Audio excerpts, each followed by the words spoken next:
प्रमुख मार्गदर्शक Ramesh प्रभुसाहेब.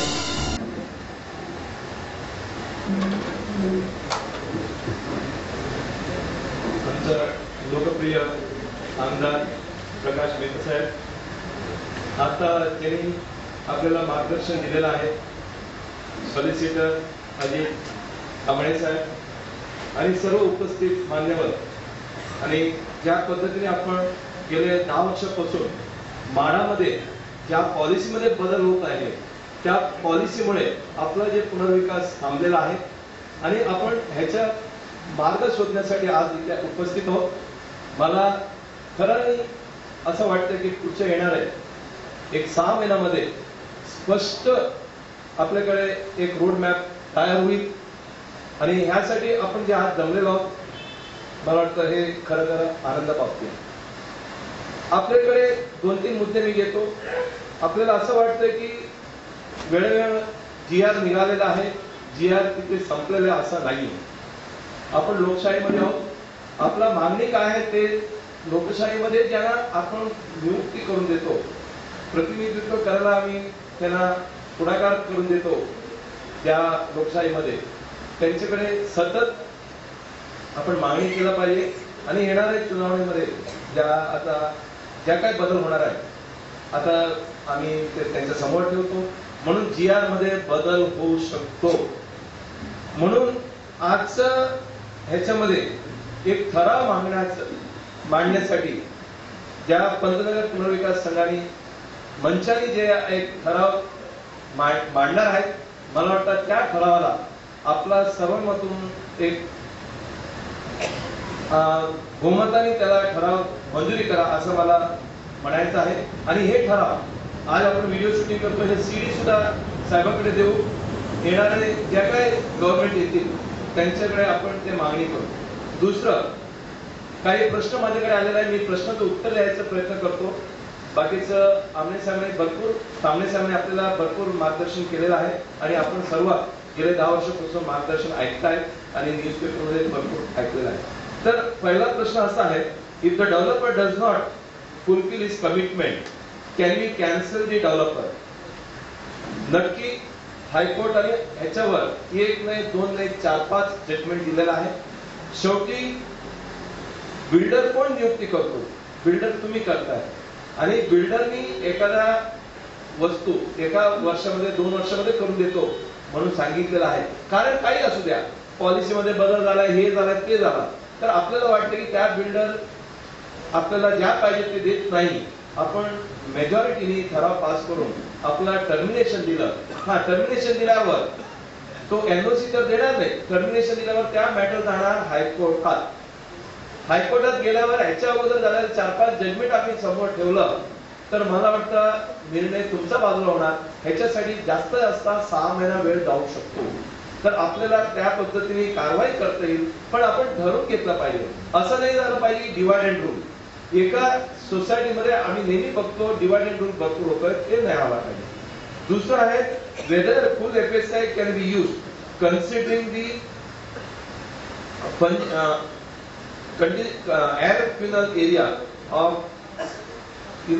air aviation. म्हणजे ज्या एअर एव्हिएशन मुळे फनल मुळे पूर्ण FSI आपल्याला वापरता येईल का? तर मला वाटतं जे काय NOC जेवढा मधला करता येईल तेवढंच आपल्याला करता येईल. त्याच्या पुढे जाता येणार नाही. एअर जे काय फनल आहे त्याच्या जेवढा हाईट आहे तेवढंच आपल्याला करता येईल. त्याच्या पलीकडे आपल्याला जाता येणार नाही. दुसऱ्याला 20% आपल्याला द्यावं लागतं, करावं लागतं. मागच्या आठवड्यात निर्णय आलेला आहे त्या 33.5, 33.7, 33.9, 33.14, 33.10 ह्या पुनर्विकासला ह्या 20% देण्याचा गरज नाहीये. तुमचं किती असू द्या. क्लस्टर डेव्हलपमेंटचा नियमावली येणार होता 10,000 स्क्वेअर मीटर कमीत कमी एरिया पाहिजे, पण ते अजून आलेला नाहीये. जेव्हा येईल तेव्हा कदाचित 4 FSI होतोय. दुसरा प्रश्न आहे म्हाडा प्रशासन हाऊसिंग स्टॉक सध्या किती टक्के घेत आहे? ह्याच्यामध्ये 3 विभाग आहेत.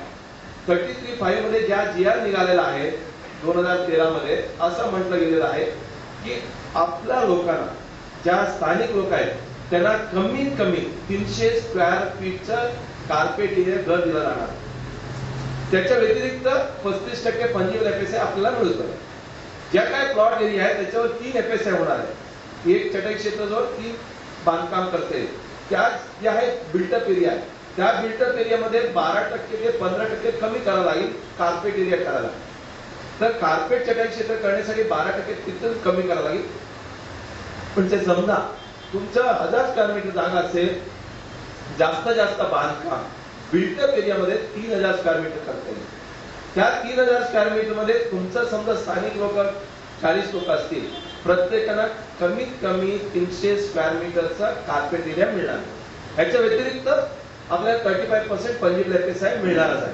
ते आपण हो ते आहे 300 कमीत कमी आहे. म्हणजे मी आताच नियमावली सांगतो. आपला मागणी 484 पाहिजे, त्याच्यावर व्यतिरिक्त आपल्याला पंजीबल पाहिजे, म्हणजे 2 बेडरूम हॉल व्यवस्थित होऊ शकतो. आणि ते स्वाभाविक आहे पाहिजे, मी त्याच्या दुमत नाही. पण मला प्रश्न विचारला गेला आजच्या परिस्थिती काय, 300 स्क्वेअर कार्पेट, त्याच्या व्यतिरिक्त जे काय उर्वरित FSI म्हणजे ज्यावर तुम्हाला बांधकाम करून देणार आहे बिल्डर, त्याच्यावर 50% बिल्डरला दिला जाणार आहे. 50% बिल्डरला. म्हणजे आता समजा तुम्हाला 300 स्क्वेअर फूटचा 40 घर बांधून दिलं, तर बिल्डरला 300 स्क्वेअर फूटचा 20 घर विकायला मिळणार. ह्याच्या व्यतिरिक्त जे काय राहील त्याच्यामध्ये 2/3 माडा घेणार. 60 to 70% माडाला बांधकाम करून द्यायचंय आणि 1/3 बिल्डरला स्वतःसाठी त्यांना बांधकाम करून देण्यासाठी म्हणजे हाऊसिंग स्टॉक देऊन 1/3 ऑफ दी एक्स्ट्रा एरिया उर्वरित असेल तर ते माडाला 2/3 द्यायचं, 1/3 तुम्हाला द्यायचं. ऑफकोर्स रेडिटेक्नर व्हॅल्यू प्रमाणे असतात, पण हे मोठ्या पद्धतीने असं आहे.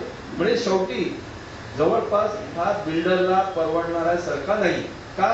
फक्त 20 फ्लॅट 40 तुम्हाला बांधून देणार, 20 तो विकेल, 20 मध्ये तुम्हाला कॉर्पोरेट पाहिजे, तुम्हाला भाडा दिला पाहिजे, तुमचा डेव्हलपमेंट चार्जेस दिला पाहिजे, उर्वरित भरपूर खर्च केला पाहिजे आणि त्याच्यामध्ये ते परवडणार नाहीये, इकॉनॉमिक्स मध्ये बसत नाहीये.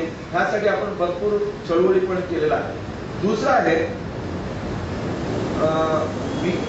BMC द्वारे घरासाठी तर स्ट्रक्चरल ऑडिट करण्यासाठी आणि घर खाली करण्यासाठी नोटीस आलेला आहे. काय करा आता तुम्हाला आश्चर्य वाटेल, BMC ने असं एक पाऊल उचललेलं आहे की जेव्हा धोकादायक म्हणून ठरलं जातात, किंवा नोटीस दिला जातात, तुम्ही डिमॉलिश करा, खाली करा, आणि तुम्ही करत नाही म्हणून ते काय करतात, तुम्हाला नोटीस दिल्यावर तुम्ही खाली करत नाही, कोर्टात जातात. कोर्टात गेल्यावर कुठलाही अधिकारी त्याच्यावर काही कारवाई करत नाही, पोलीस प्रोटेक्शन मिळत नाही. म्हणून त्यांनी एक धोरण केलेलं आहे.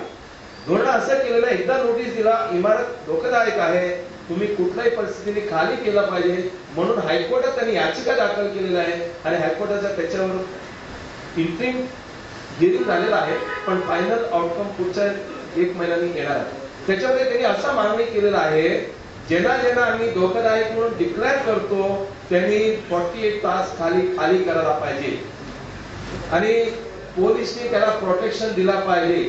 म्हणजे कंटेम्प्ट ऑफ कोर्ट होणार आहे. एखादा पोलीस आला, अधिकारी आला, त्यांनी तुम्हाला खाली केलं नाही, त्यांच्यावर कारवाई हायकोर्ट करतील.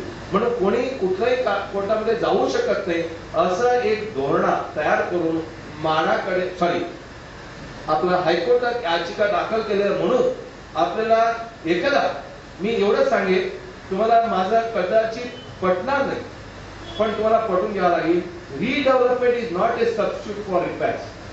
रिडेव्हलपमेंट आपण करणार आहोत म्हणून ज्या मिनिमम रिपेअर्स पाहिजे ते न करणार आपला बिल्डिंग धोकादायक मध्ये टाकणार आहोत. उद्या समजा तुम्हाला बायपास सर्जरी करायचं, तुम्हाला हॉस्पिटलमध्ये जाऊन काही कारवाई करायचं आहे म्हणून आज आपण मिनिमम इंजेक्शन घेणार नाही, दवाई घेणार नाही आणि आपण आपला काळजी घेणार नाही बॉडीचा आणि आपण कुठल्याही डॉक्टरकडे जाणार नाही. उद्या आम्ही मरणार आहोत, उद्या आम्ही बायपास मध्ये जाणार आहोत, मला सांगितलं बायपास करायचा, पुढच्या 2 महिन्यात 3 महिने मी बायपास करणार आहे, एंजिओप्लास्टी करणार आहे म्हणून मी आज काळजी घेणार नाही. असं न करता आपल्याला जे मिनिमम रिपेअर्स करायला पाहिजे, स्ट्रक्चर ऑडिट करून जे मिनिमम रिपेअर्स पाहिजे, आपला BMC ने येऊन तुमचं धोकादायक म्हणून तिकडा न करता असं कुठलाही नोटीस न आणण्यासारखा तुम्ही सोसायटीमध्ये निर्णय घ्या आणि कारवाई करा, एवढं मी आपल्याला मार्गदर्शन करून माझा 2 शब्द संपवतो. आणि मला या पद्धतीने आज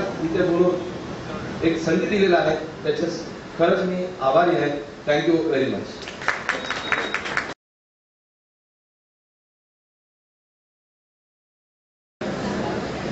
MIG आहे 2000 स्क्वेअर मीटर आहे. तर तुमचा प्रश्न काय? तुम्हाला काही अडचण नाहीये. तुम्हाला 2000 स्क्वेअर मीटर असेल, 2000 स्क्वेअर मीटर आजच्या तारखेला तुम्ही बिल्डरला नेमलेलं आहे का? नाही ना. तुम्हाला 33.5 मध्ये जाऊ शकता करायचं असेल तर, पण थोडंसं वेट करा पुढच्या 6 महिन्यामध्ये. आजच्या दिवसात तुम्हाला हाऊसिंग स्टॉक द्यावा लागणार आहे. आजच्या GR प्रमाणे तुम्हाला हाऊसिंग स्टॉक द्यावा लागणार आहे. 1000 स्क्वेअर मीटर असू द्या, 500 स्क्वेअर मीटर असू द्या. त्या गणित असं आहे, ज्या लोक आहेत त्यांना 300 फूट, त्याच्या व्यतिरिक्त 50% बिल्डरला आणि उर्वरित FSI मध्ये 2/3 माडाला बांधकाम करून द्यायचं, 1/3 बिल्डरला जाणार आहे. हे असं गणित आजच्या तारखेला आहे, पण तुम्हाला सुद्धा हे लागू आहे.